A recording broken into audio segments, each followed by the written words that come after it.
क्या आप भी चाहते हैं सेकंड अर्निंग? अगर हाँ, तो ये वीडियो आपके लिए है, क्योंकि आज हम बात करने वाले हैं कि कैसे आप अपनी करंट जॉब या बिजनेस के साथ कर सकते हैं सेकंड इनकम। जैसे कि आपने टाइटल देखा ही होगा, आज हम बात करने वाले हैं आईपीओ की। आईपीओ क्या होता है और इससे कैसे इनकम की जाती है। आज हम इस वीडियो में बिल्कुल basic to advance level cover करेंगे, और वो भी बिल्कुल सिंपल लैंग्वेज में। तो वीडियो का 100% बेनिफिट लेने के लिए वीडियो को एंड तक देखिएगा, क्योंकि काफी सारे इंपॉर्टेंट पॉइंट जो हैं वीडियो के एंड में है। तो अगर करनी है अर्निंग, तो करनी पड़ेगी लर्निंग। अब बात करते हैं आईपीओ की। आईपीओ क्या होता है? आईपीओ मतलब इनिशियल पब्लिक ऑफरिंग। जिन लोगों ने अभी तक कभी भी आईपीओ का नाम नहीं सुना, उनको मैं बता दूं कि हमारे देश में दो स्टॉक एक्सचेंज काम करती हैं, एक एनएससी और एक बीएससी। एनएससी मतलब नेशनल स्टॉक एक्सचेंज, और बीएससी बॉम्बे स्टॉक एक्सचेंज। तो जब भी कोई कंपनी अपना आईपीओ लेके आती है, मतलब आईपीओ मतलब कंपनी जो है स्टॉक एक्सचेंज पे लिस्ट होने जा रही है। वो किसी भी स्टॉक एक्सचेंज पे लिस्ट हो सकती है, एनएससी और बीएससी, या फिर दोनों पे भी लिस्ट हो सकती है। अब बात करते हैं कंपनी लिस्ट क्यों होगी और ये लिस्ट का मतलब क्या है। तो जब भी कोई कंपनी स्टॉक मार्केट पे लिस्ट होती है, इसका मतलब ये है कि पब्लिक अब उसके शेयर्स खरीद और बेच सकती है। आईपीओ जैसे नाम से ही क्लियर हो रहा है, इनिशियल पब्लिक ऑफर। मतलब कंपनी जो है फर्स्ट टाइम अपने शेयर्स का ऑफर लेके पब्लिक के लिए आ रही है। अगर सिंपल भाषा में इसका मतलब समझें, तो लोगों को कंपनी अपने शेयर्स देगी और उसके बदले में पैसे लेगी। पर बात ये करते हैं कि कंपनी ऐसा करेगी क्यों? क्योंकि कंपनी को है पैसों की रिक्वायरमेंट। वो किसी भी कारण के लिए हो सकती है, उसको पैसों की रिक्वायरमेंट हो सकता है, उसको अपना बिजनेस एक्सपैंड करना है, जो उसको अपना लोन पे करना है, वो कोई भी एक्सवाइजेड कारण हो सकता है। अगर हम इसको बिल्कुल सिंपल भाषा में समझें, तो मान लो कि आपके एरिया में एक छोटी सी दुकान थी, और वो 3 4 5 सालों से उस दुकान को चला रहा था वो आदमी। पर उसको अब लगा कि उसके प्रोडक्ट की डिमांड काफी है और उसे बड़ा शोरूम डालना चाहिए। पर शोरूम डालने के लिए उसको जो इन्वेस्टमेंट लगेगी वो उसके पास नहीं थी।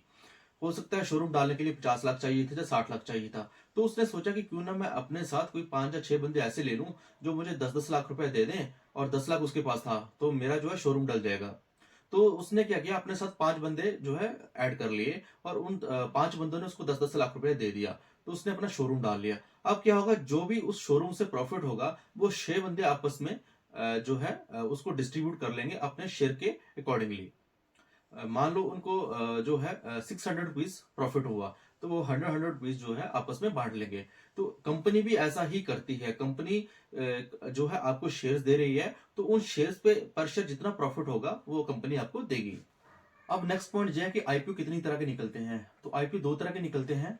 मेनलाइन आईपीओ, जिसमें एक लॉट 14,000 के करीब का होता है। वो 14,500 का भी हो सकता है, 14,800 का भी हो सकता है, 13,700 का भी हो सकता है, 15,000 का भी हो सकता है। मतलब लमसम जो है 14,000 के आसपास का रहेगा। और सेकंड जो है एसएमई आईपीओ, उसमें क्या होता है, एक लॉट 1 लाख के करीब का रहता है। वो 1,25,000 का भी हो सकता है, 30 का भी हो सकता है, 1,35,000 का भी हो सकता है, 1,20,000 का भी हो सकता है। अराउंड समथिंग वो 1 लाख के आसपास का रहेगा। अब बात करते हैं कि जो लॉट क्या होता है। लॉट जो है एक ऐसी क्वांटिटी है जो कंपनी ने सेट की होती है कि आपको कम से कम जो है उतने शेयर्स खरीदने पड़ेंगे। रिटेल कैटेगरी में आपको कम से कम एक लॉट जो है खरीदना पड़ेगा। अब बात करते हैं कि आईपीओ में कितनी तरह के लोग अप्लाई करते हैं। तो आईपीओ में 3 तरह के लोग अप्लाई करते हैं। फर्स्ट जो है qualified institutional buyer, second non institutional investor, और थर्ड जो है रिटेल कैटेगरी। तो जो क्वालिफाइड इंस्टीट्यूशनल बायर वो होते हैं जैसे बड़े fund houses like mutual fund, और जो आपकी इंश्योरेंस कंपनीज। सेकंड जो है नॉन इंस्टीट्यूशनल इन्वेस्टर। इसमें आगे फर्दर दो कैटेगरीज रहती हैं, एसएचएनआई और बीएचएनआई। एसएचएनआई जो है 2 लाख से 10 लाख तक की वैल्यू के लिए अप्लाई कर सकती है, और बीएचएनआई जो है आपकी वो 10 लाख से ऊपर की वैल्यू के लिए अप्लाई कर सकती है। और रिटेल कैटेगरी जो है आपकी 2 लाख तक की वैल्यू के लिए अप्लाई कर सकती है। हम बात करते हैं कि इसमें भी कोई रिजर्वेशन कोटा रहता है। तो जी हाँ, बिल्कुल। जो आपकी क्वालिफाइड इंस्टीट्यूशनल बायर है उनके लिए 50%, और नॉन इंस्टीट्यूशनल इन्वेस्टर के लिए 15%, और आपकी रिटेल कैटेगरी के लिए जो है 35%। मान लो कि किसी कंपनी ने आईपीओ निकाला और उस आईपीओ में 100 शेयर थे, तो क्वालिफाइड इंस्टीट्यूशनल बायर के लिए जो है आपका 50 शेयर्स बुक हो गए, और नॉन इंस्टीट्यूशनल इन्वेस्टर के लिए 15, और रिटेल कैटेगरी के लिए 35 शेयर्स। इस तरह से रिजर्वेशन रहती है। अब नेक्स्ट पॉइंट पे हम बात करते हैं, जिसके लिए आप जो वीडियो देख रहे हैं, आप सोच रहे होंगे ये सब तो ठीक है, बट अर्निंग कैसे होगी। तो इसमें मैं आपको बता दूं कि आईपीओ में अर्निंग के दो मेथड होते हैं। फर्स्ट जो है लिस्टिंग गेन पे, और सेकंड जो है लॉन्ग टाइम इन्वेस्टमेंट पे। अब आप सोच रहे होंगे ये लिस्टिंग क्या होती है। तो लिस्टिंग में जैसे मैंने वीडियो के शुरू में ही आपसे बात की थी कि कोई भी कंपनी आईपीओ लाती है तो बेसिकली वो स्टॉक मार्केट पे जो है लिस्ट होती है, स्टॉक एक्सचेंज पे जो है लिस्ट होती है। लिस्टिंग मतलब वो उसके जो शेयर्स जो है वो आप अब जो है ट्रेड कर सकते हो, खरीद सकते हो और बेच सकते हो। तो लिस्टिंग जो है मतलब जब आईपीओ कंपनी का आया और उससे 5-6 दिन बाद जो है स्टॉक मार्केट पे लिस्ट किया। मान लो कंपनी का आईपीओ जो आया था वो उस प्राइस बैंड में आया था 48 टू 50 में, तो कट ऑफ उसका रहेगा 50 रुपीज का। और 5-6 दिन बाद कंपनी जब स्टॉक एक्सचेंज पे लिस्ट हुई तो वो लिस्ट हुई 70 रुपीज के प्राइस पे। तो एक शेयर का प्राइस जो है 50 से बढ़ के 70 रुपीज हो गया हार्डली 5 या 6 दिन में। तो मान लो कंपनी का लॉट था 500 का, मतलब एक लॉट में जो थे कंपनी के 500 शेयर थे। आपने एक लॉट के लिए अप्लाई किया था और आपको एक लॉट जो है मिल गया, आपको 500 शेयर मिल गए और एक शेयर पे आपको जो है 20 रुपीज का प्रॉफिट हुआ। तो आपको 5-6 दिन में कितना प्रॉफिट हो गया, 500 मल्टीप्लाई 20। तो ये आपका प्रॉफिट आ गया हार्डली 5 या 6 दिन में। तो इसको कहते हैं लिस्टिंग गेन का प्रॉफिट। मान लो अब जो आपको प्रॉफिट हो गया, आपने अपना प्रॉफिट ले लिया, आप शेयर को आपने सेल कर दिया और आप उससे एग्जिट हो गए, तो उसको कहते हैं लिस्टिंग गेन पे प्रॉफिट लेना।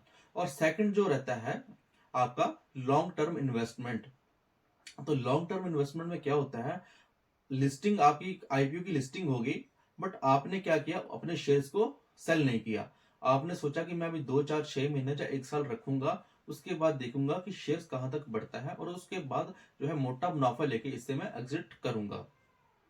तो मान लो आपने 1 साल तक उस शेयर को रखा और शेयर का प्राइस हो गया 1 साल के बाद 200 रुपीज। तो आपको कितना प्रॉफिट हुआ एक शेयर पे, 150 रुपीज, क्योंकि प्राइस बैंड था 50 रुपीज का और शेयर जो है लिस्ट हुआ आपका 200 रुपीज पे।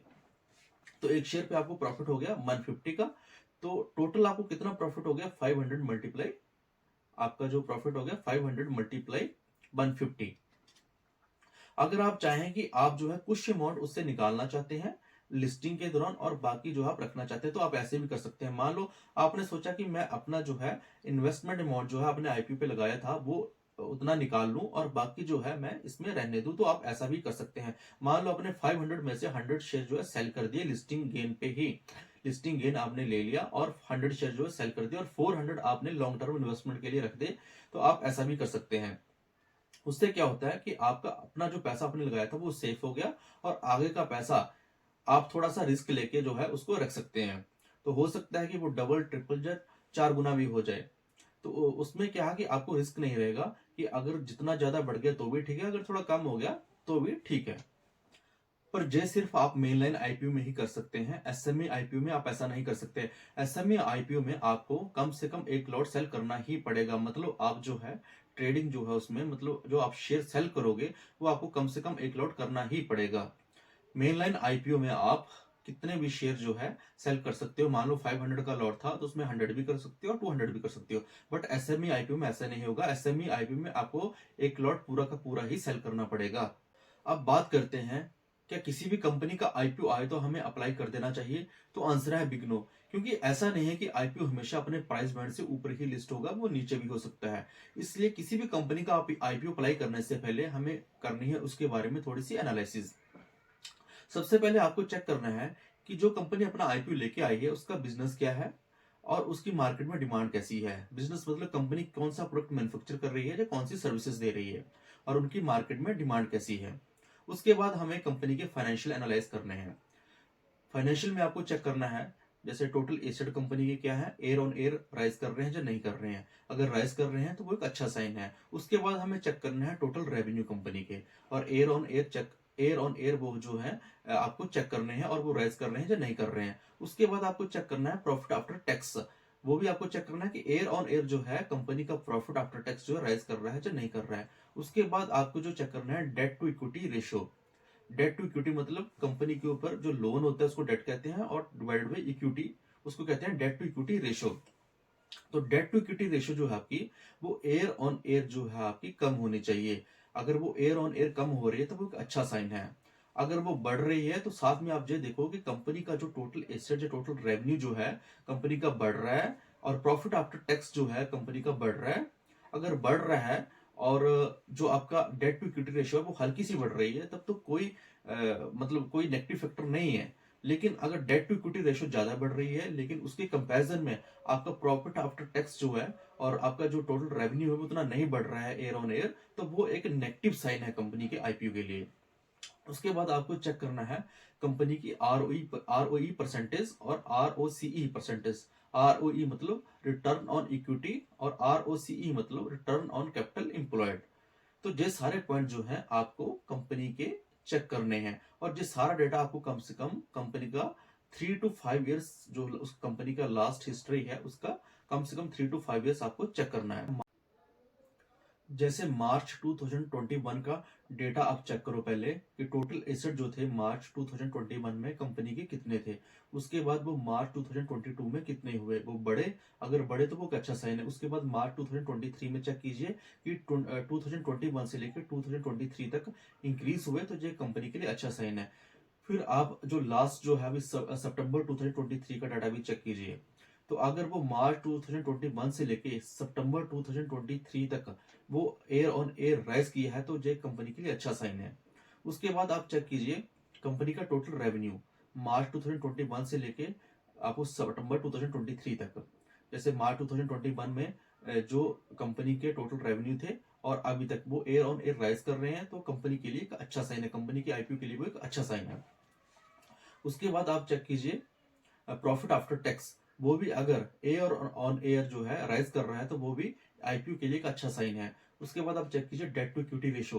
अब जहां ध्यान रखिएगा डेट टू इक्विटी रेशो जो है आपकी वो एयर ऑन एयर जो है कम होनी चाहिए। अगर वो बढ़ रही है तो ज्यादा ना बढ़े, वो हल्की सी बढ़ रही है अगर, और उसके कंपैरिजन में आपका प्रॉफिट आफ्टर टैक्स और टोटल रेवेन्यू भी जो है बढ़ रहा है एयर ऑन एयर, तो वो थोड़ा सा ठीक है। बट ऐसा ना हो कि आपका डेट टू इक्विटी रेशियो जो है बहुत बढ़ रहा है लेकिन प्रॉफिट आफ्टर टैक्स जो है उसके कंपैरिजन में उतना नहीं बढ़ रहा है, तो वो फिर एक नेगेटिव साइन है। उसके बाद हम बात करते हैं आरओई परसेंटेज की और आरओसीई परसेंटेज की। जे भी एयर ऑन एयर जो है राइज करनी चाहिए एज सिमिलर एज आपका जो है टोटल एसेट, टोटल रेवेन्यू और प्रॉफिट आफ्टर टैक्स की तरह। तो जे भी एक अच्छा साइन है, अगर ये दोनों भी एयर ऑन एयर राइज कर रही हैं तो जे भी कंपनी के आईपीओ के लिए एक अच्छा साइन है। उसके बाद आपको चेक करना है कि कंपनी पे कोई क्रिमिनल केसेस तो नहीं है, और आपको चेक करना है कि कंपनी पे कोई मतलब जो है टैक्स जो है लाइबिलिटी तो नहीं है। अगर टैक्स लाइबिलिटी है और क्रिमिनल केसेस भी हैं तो ये भी एक नेगेटिव फैक्टर हो सकता है। ये सारे पॉइंट जो हैं काफी हैं अगर आप जो है सिर्फ लिस्टिंग गेन के लिए अप्लाई कर रहे हो। लेकिन अगर आप लॉन्ग टर्म इन्वेस्टमेंट चाहते हो तो आपको कुछ और पॉइंट भी कंसीडर करने हैं। जैसे कंपनी के रिस्क फैक्टर, कंपनी के क्या क्या रिस्क फैक्टर हैं, कि कहीं ऐसा तो कोई पॉइंट तो नहीं है जो फ्यूचर में कंपनी के बिजनेस के ऊपर इम्पेक्ट कर सकता है। जैसे मान लो कोई ऐसा हार्ड एंड फास्ट जो है कंपनी को जो है लाइसेंस या फिर कोई ऐसा तो नहीं चाहिए कुछ कि जो है कल को कंपनी को बिजनेस को इम्पेक्ट कर दे। लाइसेंस हो गया, कोई अप्रूवल हो गया कि अगर वो कंपनी को ना मिले तो उसका जो है बिजनेस इम्पेक्ट हो जाए, कि मतलब कुछ बहुत ज्यादा उसको लाइसेंस या फिर कोई अप्रूवल की रिक्वायरमेंट तो नहीं रहती। तो अगर कुछ ऐसा है तो वो भी कंपनी के लिए एक नेगेटिव फैक्टर रह सकता है। सेकंड जो है कि ऐसा तो नहीं कंपनी के सिर्फ दो चार ही मेजर कस्टमर हैं और उनसे ही सारा कंपनी को रेवेन्यू आता है, कि और उनमें से कोई एक भी छोड़ जाए तो कंपनी जो है लॉस में जा सकती है, तो ये भी एक उसके लिए नेगेटिव फैक्टर हो सकता है। थर्ड हम बात करें तो जैसे कंपनी पे बहुत ज्यादा लोन तो नहीं है, बहुत ज्यादा ही लोन और उतना उसके कंपैरिजन में उसका जो है प्रॉफिट या रेवेन्यू नहीं है। फोर्थ हम बात करें अगर मान लो जैसे कोई मैन्युफैक्चरिंग कंपनी है, तो उसका ऐसा तो नहीं है जो रॉ मटेरियल सप्लायर है वो हार्डली एक दो है, या किसी ऐसे देश में है कि जिससे मतलब हमारे देश के रिलेशन अगर खराब हो जाए तो उस पर इम्पेक्ट आ जाए, वो भी आपको चेक करना है। अभी जो है आपके जो फैक्टर रिस्क फैक्टर काफी ज्यादा हो सकते हैं, इस पे बहुत ज्यादा बात नहीं कर सकते। ये सब आपको चेक करने पड़ेंगे कि हर कंपनी का रिस्क फैक्टर अलग हो सकता है। और हम बात करें कि ये सारे इंपॉर्टेंट पॉइंट जो मैंने आपको बताए हैं ये आप कहाँ चेक करोगे, तो इसके लिए आपको सिंपली गूगल पे सर्च करना है, उस आईपीओ का नाम लिख के साथ में आपको लिखना है रेड हेरिंग प्रोस्पेक्टस RHP। और बहुत सी कंपनी जो है उसका रेड हेरिंग प्रोस्पेक्टस जो है आपको दिखा देंगी। वो एक पीडीएफ फाइल होगी, वो बहुत बड़ी पीडीएफ फाइल रहती है, 300-400 पेजेस की फाइल रहेगी। तो आपने उसको ओपन करना है। स्टार्टिंग में ही उसके एक मतलब इंडेक्स टाइप आपको दिया होगा कि कौन कौन से पेज पे उसका क्या मेंशन किया हुआ है। तो आपने जो मैंने जो आपको अभी पॉइंट बताए हैं वो कौन से पेज पे है आपने सर्च करना है उस इंडेक्स पे, और वो अपने चेक करने हैं। किसी भी आईपीओ को अप्लाई करने से पहले उसकी अच्छे से एनालिसिस कीजिए, उसके बाद अप्लाई कीजिए। और कुछ एक दो पॉइंट मैं आपको और बता देता हूँ कि अगर आप बिल्कुल ही बिगिनर हैं तो आपको जेबी चेक करना है। और कोशिश कीजिए, अगर आप अभी बिल्कुल आपका स्टार्टिंग फेस है तो आप फर्स्ट डे अप्लाई ना करें, सेकंड डे थर्ड डे करें। और अप्लाई करने से पहले आप गूगल पे चेक कर लें उस आईपीओ का जीएमपी क्या चल रहा है। ऐसा माना जाता है कि अगर जीएमपी जो है आईपीओ के प्राइस बैंड से 50% अबव चल रहा है तो वो एक अच्छा साइन है। उसके बाद आपने चेक करना है सब्सक्रिप्शन स्टेटस, कि सब्सक्रिप्शन स्टेटस क्या है। कि मान लो आईपीओ जो है कंप्लीट फिल हो गया है या ओवर सब्सक्राइब्ड हो गया है। ओवर सब्सक्राइब जैसे मैं आपको बता दूं कि मान लो कंपनी ने 100 शेयर्स निकाले थे, बट जो एप्लीकेशन लगे वो 1000 शेयर्स के लिए लग गई, मतलब डिमांड जो आ गई शेयर्स की वो 1000 शेयर्स के लिए आ गई। तो वो 10 टाइम्स ओवर सब्सक्राइब्ड हो गया आईपीओ। इसको कहते हैं ओवर सब्सक्रिप्शन करना। मतलब आईपीओ की बहुत डिमांड है, अगर डिमांड ज्यादा है तो मतलब एक थोड़ा सा हम मान सकते हैं कि आईपीओ जो है अच्छा है। आपको हर कैटेगरीज वाइज जो है चेक करना है कि क्यों आईबी में कितना ओवर सब्सक्रिप्शन है, और नॉन इंस्टीट्यूशनल इन्वेस्टर कैटेगरी में कितना है, और आपको रिटेल कैटेगरी में कितना है। और उसके बाद आपको चेक करना है कि ओवर जो कंप्लीट जो है सारी कैटेगरीज को मिला के कितना ओवर सब्सक्राइब हुआ है आईपीओ। आप कोशिश कीजिए, अगर आप अभी बिल्कुल स्टार्टिंग फेज में है तो सेकंड या थर्ड डे जो है आईपीओ को अप्लाई करिए। फर्स्ट डे का जीएमपी चेक कीजिए, फर्स्ट डे आप जीएमपी चेक कीजिए और उसका सब्सक्रिप्शन स्टेटस चेक कीजिए फर्स्ट डे की इवनिंग में क्या चल रहा है। उसके बाद सेकंड और थर्ड डे को अपना डिसीजन लीजिए। उसके बाद मैं आपको बता दूं कि ये सारी डिटेल जो है आपको जो आपकी फाइनेंशियल और जो आपको मैंने डिटेल बताई है उसके बिजनेस से रिलेटेड आपको रेड हेरिंग प्रोस्पेक्टस में से मिल जाएगी। और एक मेन बात आप ध्यान रखिएगा कि आप जहां पे भी जिस भी मतलब ऐप में अपना आईपीओ अप्लाई करेंगे, जिस भी डीमैट जो भी आपका डीमैट अकाउंट है किसी भी कंपनी का, तो उसमें जब तक प्री अप्लाई लिखा रहेगा तब तक किसी भी आईपीओ को अप्लाई मत करिएगा। क्योंकि अगर आप प्री अप्लाई के टाइम जो है आईपीओ अप्लाई कर देते हैं तो आपको कुछ बाउंडेज रहेगी मे बी 6 मंथ की। आप तब तक अपने शेयर्स को बेच नहीं सकते हैं, तो इसलिए खास ध्यान रखिएगा जब तक उस पर प्री अप्लाई लिखा आ रहा है तब तक आईपीओ को अप्लाई मत करिएगा। अब बात करते हैं कि आईपीओ अप्लाई कैसे होगा। तो आईपीओ अप्लाई करने के लिए आपको चाहिए होता है डीमैट अकाउंट। तो बहुत सारी आजकल कंपनी है जो डीमैट अकाउंट की सर्विस देती हैं। कुछ का मैं आपको नाम बता देता हूँ, जैसे अपस्टॉक्स है, ग्रो है, एंजल वन है। तो आपको क्या करना है, इनमें से किसी भी कंपनी का जो आपको अच्छी लगे उसका ऐप इंस्टॉल कर लेना है। और इंस्टॉल करके आपको जो है उस पर करनी है रजिस्ट्रेशन। रजिस्टर करने के लिए आपको चाहिए होगा आधार कार्ड और पैन कार्ड। रजिस्टर करने के बाद आपके कम से कम 4 से 5 डेज लगेंगे आपका डीमैट अकाउंट एक्टिव होने में। पर जब भी आपने किसी कंपनी का आईपीओ अप्लाई करना है तो ध्यान रखना है कि उस पर प्री अप्लाई ना लिखा हो। अब आपने जाना है उस ऐप के सेक्शन में जिस पे आईपीओ लिखा होगा, और वहां पे चेक करना है कि कौन कौन से जो है आपके आईपीओ करंटली चल रहे हैं। पर जो अभी आपको मैंने बात बताई कि आपने खास ध्यान रखना है कि उस पर प्री अप्लाई ना लिखा हो। तो जो भी उस करंट डेट में आपके आईपीओ चल रहे हैं उस पर आपने क्लिक करना है। और जैसे रिटेल कैटेगरी में आप 1 लॉट के लिए अप्लाई कर दो, और जो उस पर नीचे लिखा होगा कट ऑफ प्राइस उस पर क्लिक कर दो और आप अप्लाई कर दो। उस पर नेक्स्ट आपको एक जो आपका इंटरफेस खुलेगा उस पे आपसे यूपीआई आईडी मांगेगा और एक कंसेंट मांगेगा, उसको एक्सेप्ट कर लो और उसको नेक्स्ट कर दो, आप अप्लाई कर दो। तो जो भी आपका यूपीआई पे ऐप होगा लाइक गूगल पे या फोन पे या अदर जो भी आप यूज करते हो, तो उस पे आपको जाना है और उस पे एक नोटिफिकेशन आएगी और उस पे आपको जो है नोटिफिकेशन को एक्सेप्ट करना है। तो जो आपका आईपीओ अमाउंट होगा वो आपके अकाउंट से होल्ड हो जाएगा। मान लो अगर 14,500 रुपए का आईपीओ है तो वो उतना अमाउंट जो है होल्ड हो जाएगा आपके आईपीओ के लिए। और जब आईपीओ की लिस्टिंग होगी जब आईपीओ की जो है आपका आईपीओ अलॉटमेंट फाइनल होगी, तो अगर तो आपको आईपीओ मिल जाता है तो वो आपके अकाउंट से पैसा कट जाएगा। अगर आपका आईपीओ आपको जो है नहीं मिलता है तो वो आपके अकाउंट में पैसा जो है रिफंड हो जाएगा। अलग अलग कंपनीज के ऐप का यूजर इंटरफेस अलग रहता है। तो आप जिस भी कंपनी का ऐप इंस्टॉल करोगे उसमें आपने देखना है कि आईपीओ सेक्शन कहाँ पे आ रहा है और आईपीओ पे क्लिक करके फिर जो है आपने उसको अप्लाई करना है।